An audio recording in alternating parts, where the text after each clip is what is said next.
Rich, be a champion in life.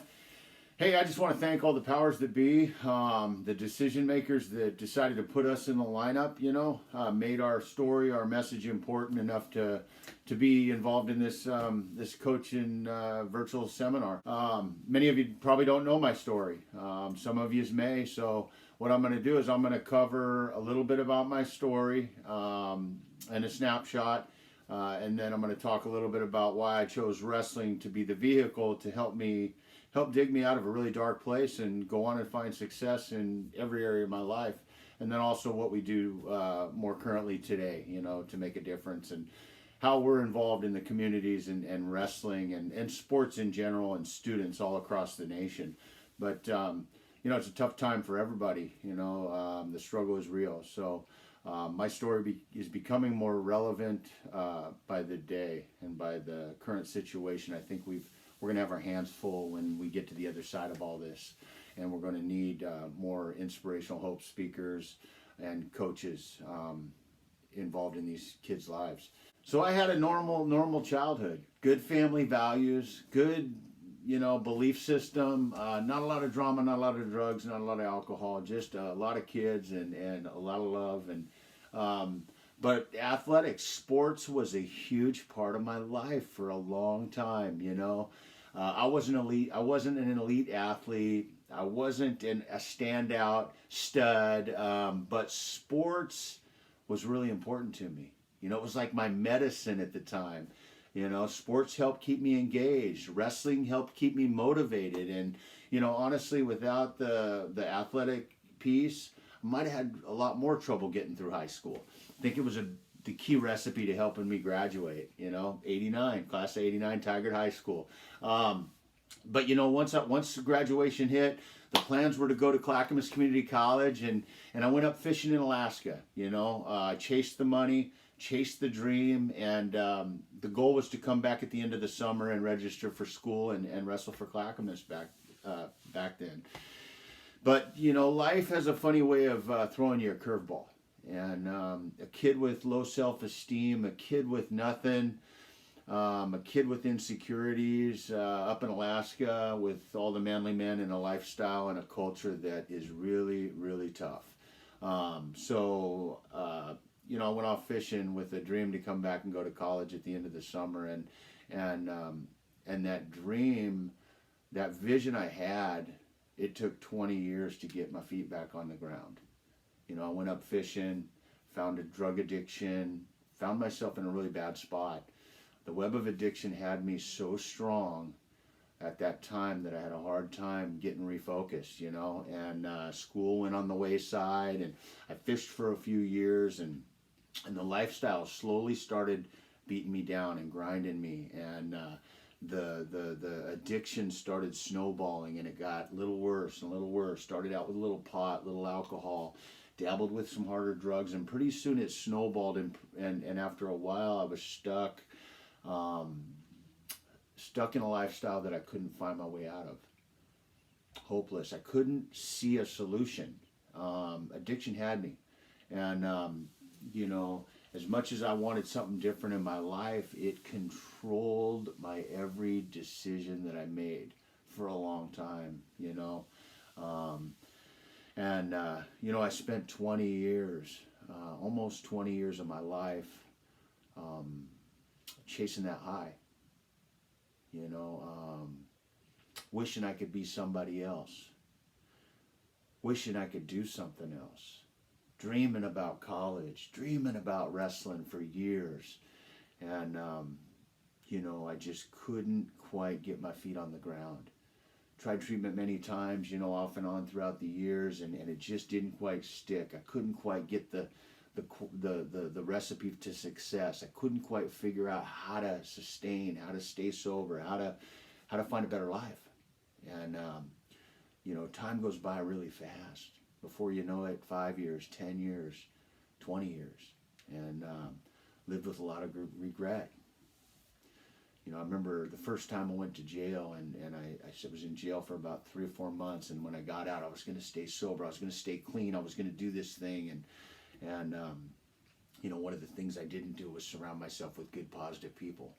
the kind of people that are going to boost you up and support you and help you and help you accomplish your goal. And so I struggled. You know, I kept going back to the old places, the same people, and the same situations, and I kept getting the same answer. You know, I remember I was in and out of jail a handful of times over the years, in and out of treatment a handful of times over the years, and I'll never forget that final time. I was pretty beat down.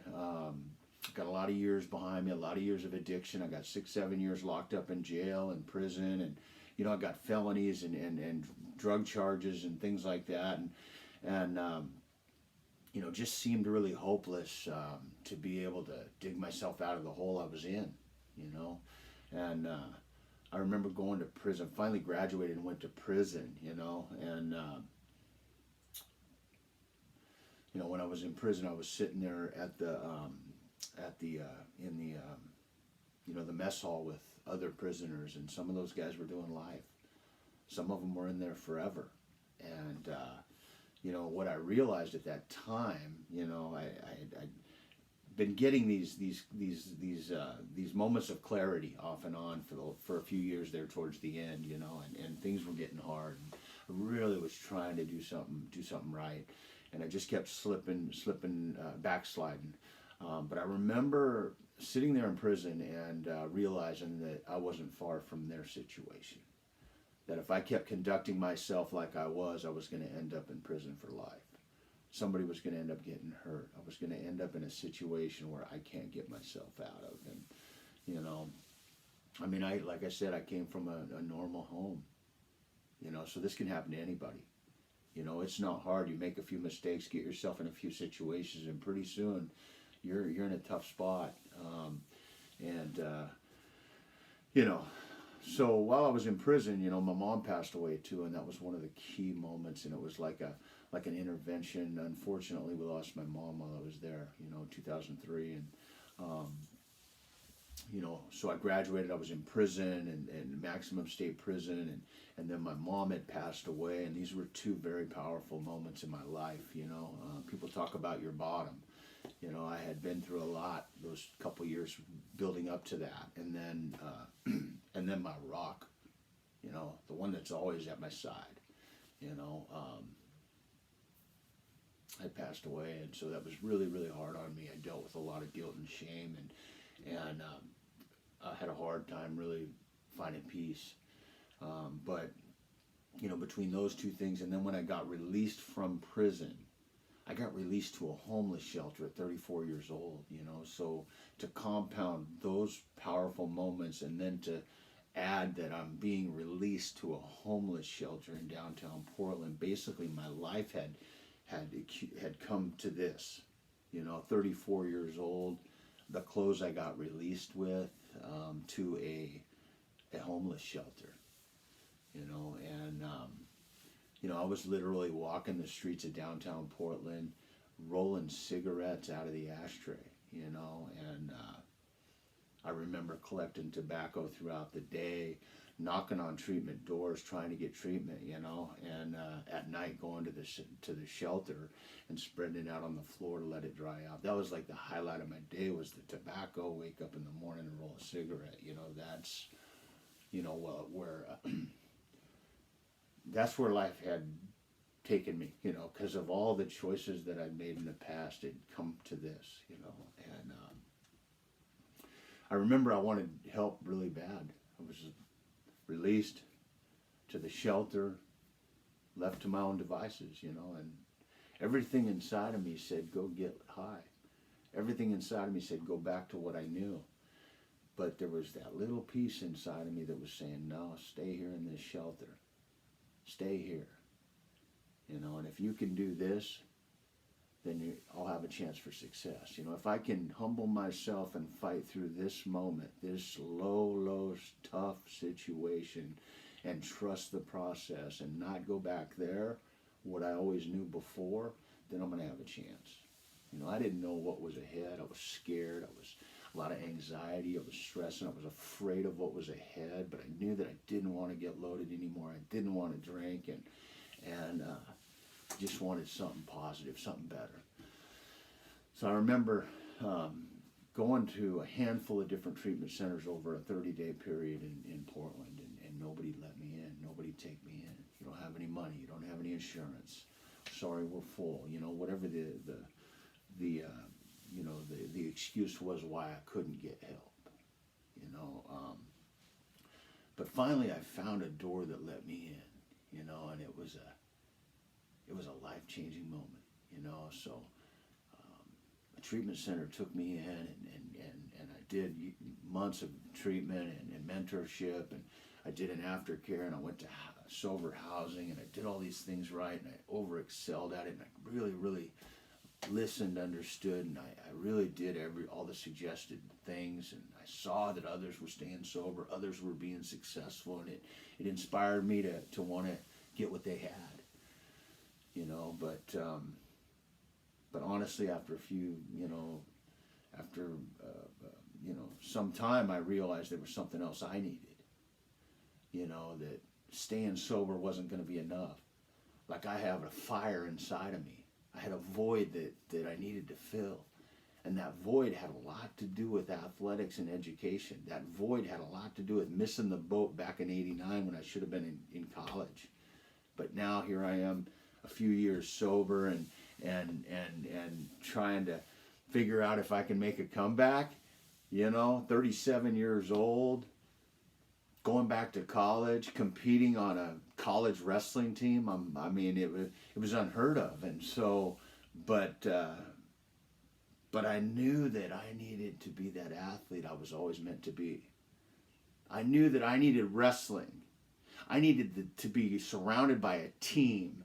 I needed to feel that sense of community, purpose, you know, and I knew that was going to help me find success. It wasn't so much about winning a match. It was about being in that environment and feeding off of the other athletes and just trying to be a better person, trying to get healthy, trying to do the right thing. And I knew that if I could surround myself with a wrestling team, wrestling could be the vehicle that helped me get off that homeless gym floor, helped me go on and become the guy that I was always meant to be, you know, helped keep me sober. And I didn't know it was going to do everything it did, but at the time it was like it was a magic formula for me, you know, fill that void that I've been carrying so long. I dreamed about wrestling my whole life.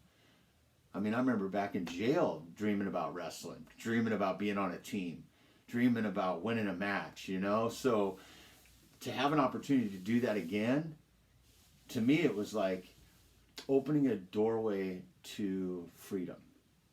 Freedom from the life I had before and starting a new life, you know.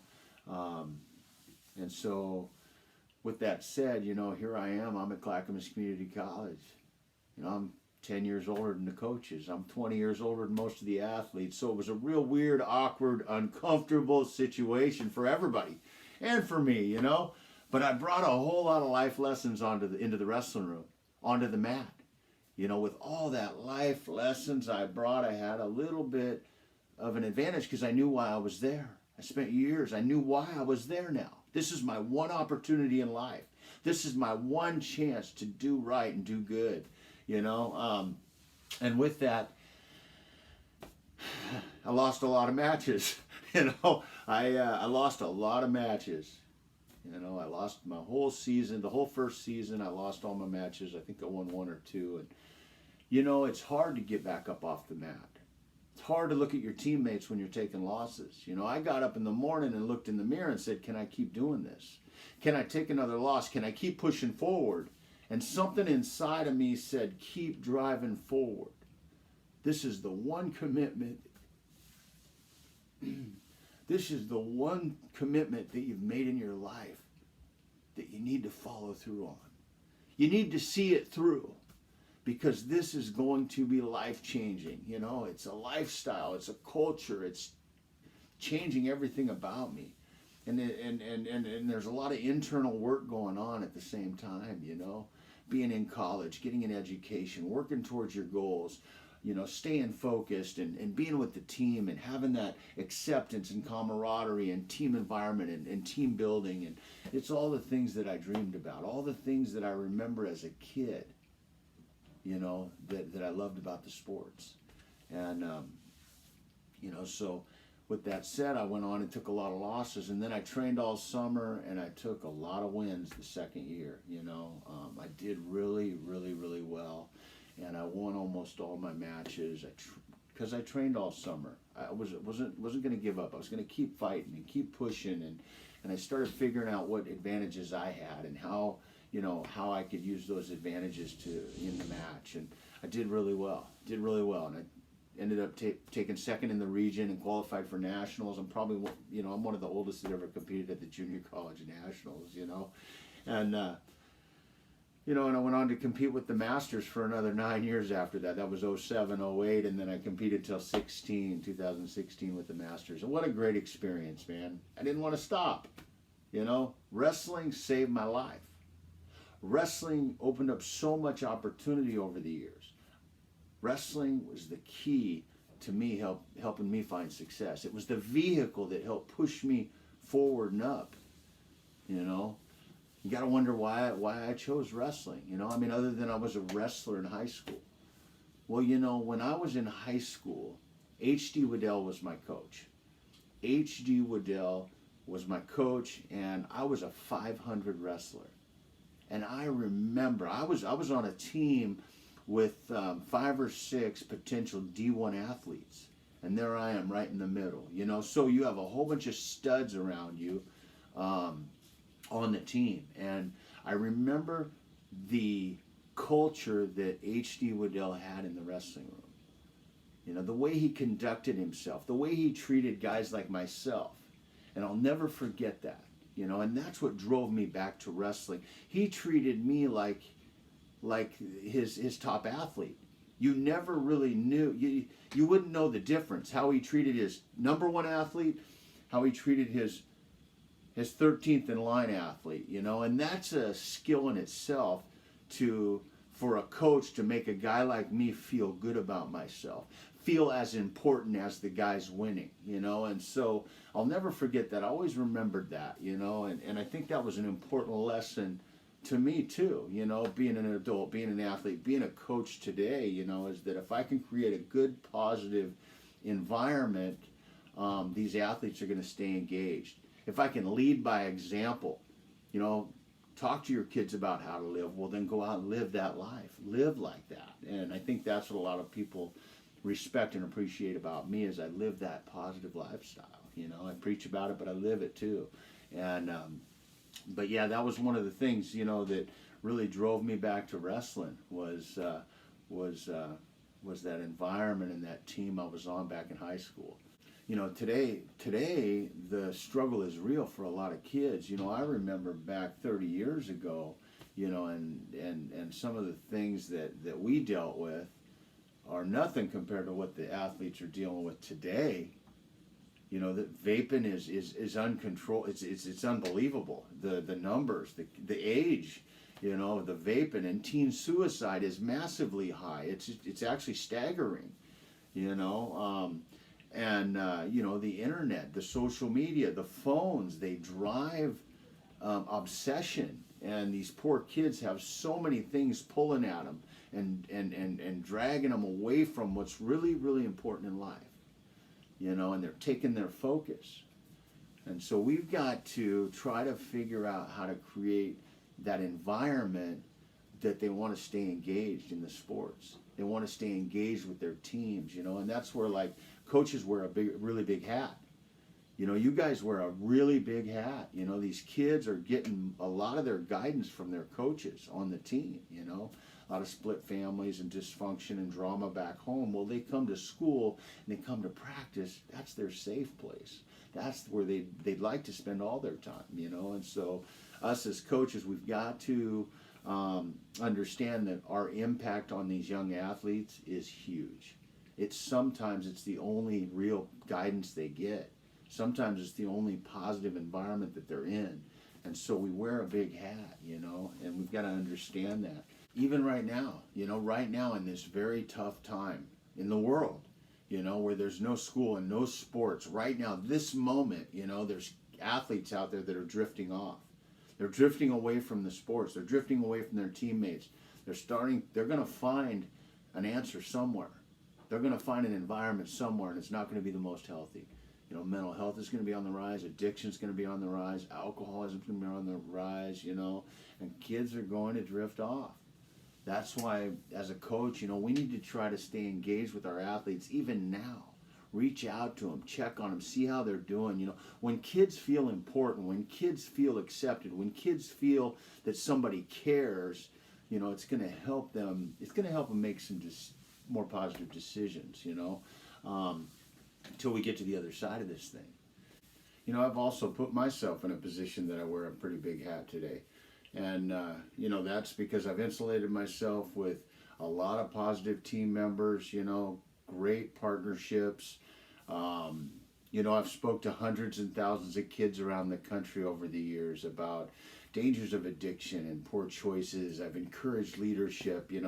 My personal story and personal journey is out there all across the nation, and so I feel like I've put myself in a position to be accountable to every one of those kids, every one of those hundreds and thousands of kids. So it's insulated me, and I've over the years I've distanced myself further and further and further away from going back to that life. We've accomplished a lot over the years. I'm just I'm not, there's nothing special. I'm not that special, man. And so that's the important message of it. I'm not all that special. I was able to focus, stay persistent, and persevere through hardship. I was able to take losses and keep grinding and keep moving forward, and really just stay the course, for a very long time now.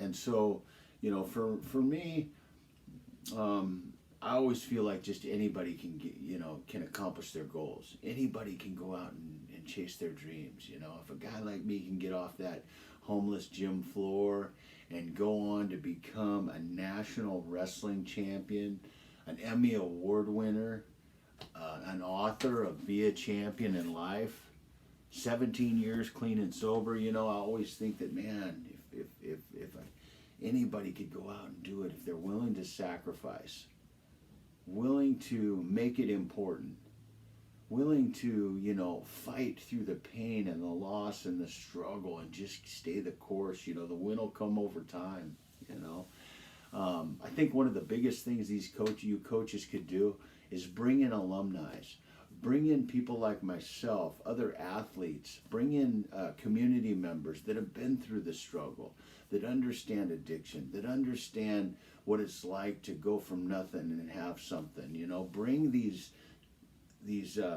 alumni and athletes into your wrestling room, into your ball field, into your court.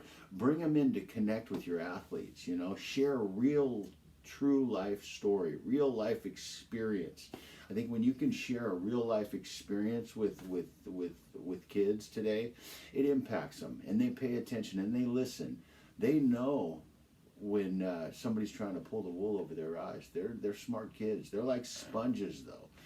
Something else I learned in these smaller groups, at our wrestling camps, at our clinics, at our discussions in the classrooms, is that these kids want to talk about this stuff. They actually want to talk about this stuff, and you can just tell by their responses, their reactions, their questions. They're intrigued and they want to talk about it. They're like sponges, man. And so it's our responsibility to bring that information to our kids. And I've been able to do it in a really, really heartfelt way. I'm very intimate, honest, vulnerable, and I have a lot of life experience. It's a real life story of struggle to success. And I think that's what kids listen to. That's what they want to hear, So I've been traveling 10 years, guys, all around the country talking. I've spoke at 20 to 30 schools a year, every year for the past 10 years. So I'm going to continue on my mission. Be a Champion. Life is live and well, and we have big plans in the future and ahead, moving forward also. So my program's available to anybody. My program's available. We travel the nation. We come in and do assemblies. We do discussion groups. We meet with your athletes after school. It's a great full day program, man. And, that way we can reach the kids from different angles. You know, one thing I learned is speakers come in for 40 minutes, they throw a power speech down, and they're out the door. Well, I've created a program that's all day, and I've been able to spend a lot of time at the school, and I think we're able to reach a lot more kids that way. My autobiography's out. This is a great coaching and teaching tool. It's Be a Champion in Life. And I made it really easy to read so the kids could read it. It's actually in classrooms around the country already, and they're starting to read it. They're going to read it and have discussions about it chapter by chapter, and they're going to have real life discussions about life. You know, and then some of the schools are actually already scheduling some Zoom stuff, so I'll be on the video screen talking to the students. After they read the book, they'll get to meet me over the video screen, or they'll have me in for a presentation. You know, it depends on where we go from here. But that's really, you know, that's what's I think that's what's really important, is that you can make, as a coach, we can make ourselves relatable to the kids. You know. And we can bring in speakers and clinicians and discussions to our wrestling room or to our ball team, you know. And I think this is going to make a huge difference, because they're looking to us coaches for answers. They're looking to us coaches for influence. They're looking to us coaches for solution. And you know, this subject here to me is the most important. You know, it's the most important. I think that if we can create a good, positive environment, these kids are going to have a chance. I think that if we can get these kids to understand, if they're making good choices away from the ball field, off the mat, they're going to compete at a higher level. If you eat right, sleep right, you know, have some structure in your life and some boundaries when it comes to late night, you know, social media, and just hanging around good, positive kids, other athletes, other kids that are trying to do the right thing and push you to reach your goals.